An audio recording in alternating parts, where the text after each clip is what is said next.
अस्सलाम वालेकुम नाज़रीन इकराम, रोशनी लाइट चैनल की तरफ से आप सबको खुशामदीद। नाज़रीन इकराम, मेरी आज की वीडियो कुर्रश उस्मान की किस्त नंबर 175 का रिव्यू होने के साथ साथ इसकी अगली किस्त के 2 ट्रेलर्स जो अब तक रिलीज हो चुके हैं उन पर रिव्यू के बारे में है। तो नाज़रीन इकराम, सबसे पहले आज की वीडियो में किस्त नंबर 175 पर एक मुख्तसर तबसरा होगा और इसके बाद दोनों ट्रेलर्स की तरफ जाएंगे। तो आइए चलते हैं आज की वीडियो की तरफ। और किस्त नंबर 175 की बात करूँ तो इसकी ओपनिंग सीजन 6 की बेस्ट ओपनिंग्स में से थी, जबकि एल्बाई आल्प के सिनेरियो में एक बहुत बड़ा ट्विस्ट आया है जिसने मदाहों में तहलका मचा रखा है और हर कोई एक दूसरे से यही पूछ रहा है कि क्या एल्बाई आल्प गद्दार है या नहीं। तो मैं इस पर आगे चलकर तफसील से बात करूंगी। और इसके अलावा जैसा कि मंगोल भी एंट्री दे चुके हैं, तो इनके हवाले से आने वाले वाकयात क्या हो सकते हैं जो किस्त नंबर 76 के ट्रेलर 1 और ट्रेलर 2 में दिखाए गए हैं। इसके अलावा नाज़रीन इकराम, हलीमा का सिनेरियो भी डिस्कस होगा। तो नाज़रीन इकराम, ये बात तो तय है कि आइंदा जब भी उस्मान गाजी का नाम लिया जाएगा तो हमारे जहनों में सबसे पहले ब्रॉक उज़्वित का चेहरा ही घूमेगा।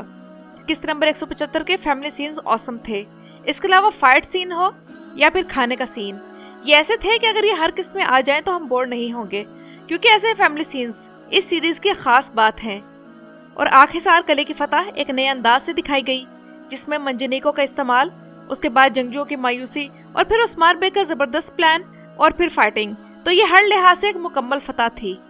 और आप में से किस किस ने ये बात नोट की है कि कुर्रश उस्मान के फाइटिंग सीन्स जबरदस्त होते जा रहे हैं और ये सीजन के शुरू से ही हो रहा है। मुझे एक भी किस्त याद नहीं जिसमें ओरहान लड़ाई में शामिल ना हुआ हो। और ओरहान बे एक वली अहद के तौर पर जंगों में एक खास टाइम और सिनेरियो ले रहा है और अपना असर भी छोड़ रहा है। दूसरी तरफ एल्बाई आल्प की फाइटिंग भी लाजवाब है, लेकिन वो हर सीन में कोई जगह ले सके वो वक्त अभी नहीं आया। लेकिन एल्बाई आल्प को जो नया सिनेरियो दिया गया है, तो इस किरदार को इस नए सिनेरियो का ये फायदा होगा कि इसके पास अपनी अदाकाराना सलाहियतें दिखाने का बेहतरीन मौका है। जबकि एल्बाई आल्प का कुल्हाड़ा भी एक और खास चीज है और लड़ाई के दौरान इस कुल्हाड़े के वजन और ताकत को मद्दाह महसूस कर सकते हैं। और जैसा कि आप लोग जानते हैं कि इस सीजन की खास बात यह है, इसमें वाकयात को जल्दी कवर किया जा रहा है। आने वाले नए मंगोल तोयगर का किरदार ऐसा लगा था कि वो 2 किस्से तक तो रहेगा, लेकिन एक ही किस्त में खत्म करके उलुगान की आमद ट्रेलर में दिखा दी गई। और वाकयात की यही स्पीड हम चाहते हैं। और ये किस्त देखने के बाद अंदाजा होता है कि सीजन 6 में फिर से सीजन 3 वाला उस्मान नजर आ रहा है। और इस सीजन की किस्तें सीजन 5 की किस्तों से काफी बेहतर हैं। यानी कि सिर्फ बातें और किरदारों का एक दूसरे का पीछा करना नहीं है, बल्कि रियल एक्शन है। लेकिन नाज़रीन इकराम, इस किस्त की एंडिंग बड़ी अजीब और चौंका देने वाली थी कि एल्बाई आल्प मंगोल जासूस निकला। तो आइए चलिए इस पर बात करते हैं कि क्या एल्बाई मंगोल जासूस है या नहीं। वैसे इस सिनेरियो में एल्बाई के किरदार के पास क्रिएटिव होने की बहुत स्पेस है। और जहाँ तक उसके जासूस होने का ताल्लुक है, तो नाज़रीन इकराम, मुझे तो ये लगता है कि एल्बाई सफेद दाढ़ी वालों की तरफ से मंगोलों के पास जासूस है, जैसे उसका दादा सुंगरतकीन था। और यहाँ 2 किस्म के सिनेरियो हो सकते हैं। और सबसे अहम चीज ये है कि जो सिनेरियो राइटर्स ने सिलेक्ट किया वो ऑसम है, क्योंकि अगर एल्बाई सफेद दाढ़ी वालों का जासूस है, तो सफेद दाढ़ी वाले जो पिछले सीजन की एक किस्त में आकर फिर गायब भी हो गए थे, तो उनकी वापसी की तवक्को है। और एल्बाई आल्प का इस किस्म का सिनेरियो इसलिए जरूरी था ताकि इसमें और इसके दादा सुंगरतकीन के दरमियान जो चीजें मिलती जुलती हैं वो दिखाई जा सके। और एल्बाई का सफेद दाढ़ी वालों का जासूस होने का सबसे बड़ा सबूत सीजन 6 की पहली किस्त में उसका वो खुफिया मिशन था जिस पर वो अकेला मुंह छुपाकर गया था। याद करें कि जब उसने वजीर उमर को लुकास के गुंडों से बचाया था, एल्बाई ने तब बुरान और जैरकोदाय के पहुंचने से पहले उस जगह को ट्रेस किया और उस वजीर को बचाया। इससे मालूम होता है कि एल्बाई के पीछे कोई पावरफुल ग्रुप है। और एल्बाई को मंगोलों का जासूस बनाने के पीछे एक और वजह यह भी हो सकती है कि पहले तो ये था कि मुकद्दस अमानतें ईसाइयों के हाथ में न चली जाएं, और फिर ये वजह कि एल्बाई ही के जरिए मंगोलों और बाज़ंतीनियों के इत्तेहाद को खराब किया जाए। और हो सकता है कि एल्बाई ही अमीर चौबान नामी मंगोल कमांडर का तख्ता उलटने का सबब बने और इस मजबूत मंगोल कमांडर के हटने से तुर्कों को सुकून मिले और मंगोलों को जबरदस्त नुकसान हो। जहाँ तक इस बात का ताल्लुक है कि एल्बाई मंगोलों का जासूस कैसे बना, तो इस हवाले से कोई खास कहानी इस ड्रामे में बताई जा सकती है। मिसाल के तौर पर वो इस तरह अपनी फैमिली के किसी फर्द को बचाना चाहता था, उसका भाई या उसका दादा, या उन्होंने ही उसे मंगोलों की नौकरी करने पर मजबूर किया होगा। या फिर इस कहानी का ताल्लुक इसकी बीवी की मौत से भी हो सकता है, जिसे मंगोलों ने कत्ल कर दिया हो और फिर एल्बाई उसका इंतकाम लेने के लिए उनमें शामिल हुआ हो ताकि उनके मंसूबे नाकाम बना सके।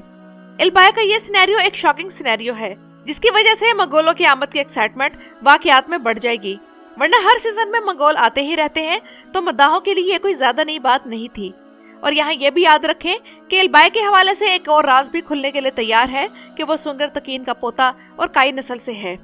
तो सुंगर तकीन के रेफरेंस के बाद एल्बाई आल्प के गद्दार होने का कोई चांस नहीं बनता। और नाज़रीन इकराम, यहाँ ये बात भी नोट करने वाली है कि अब जब तक एल्बाई आल्प का राज नहीं खुलता, मंगोल भी तब तक रहेंगे। और इस वक्त इस सीरीज में एक हलीमा का राज है और दूसरा एल्बाई का भी चुका देने वाला इंकशाफ वाकयात को आगे बढ़ने में मदद देगा। और फाइनली मैं तो यही कहूंगी कि एल्बाई आल्प मंगोलों का जासूस नहीं है।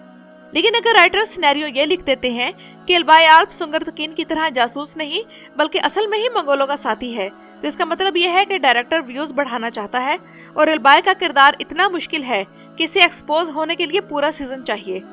खैर ये बात तो तय है कि कुरलिश उस्मान में सिनेरियो जितनी तेजी से बदलते हैं, इतने तो हर सीजन में उस्मान बे के कपड़े भी नहीं बदलते। और अब अगर आने वाली किस्तों के दोनों ट्रेलर्स पर बात करें तो ये तो हम जानते हैं कि खौफनाक मंगोलों की वापसी हो चुकी है, जो कि अब उस्मान बे की फतुहात में बड़ी रुकावट है। और अब तोयगर की मौत के बाद उलुगान एक जबरदस्त फौज के साथ अगली किस्त में आ रहा है, जिसके नताइज उस्मान गाजी और ओरहान को भुगतने पड़ेंगे।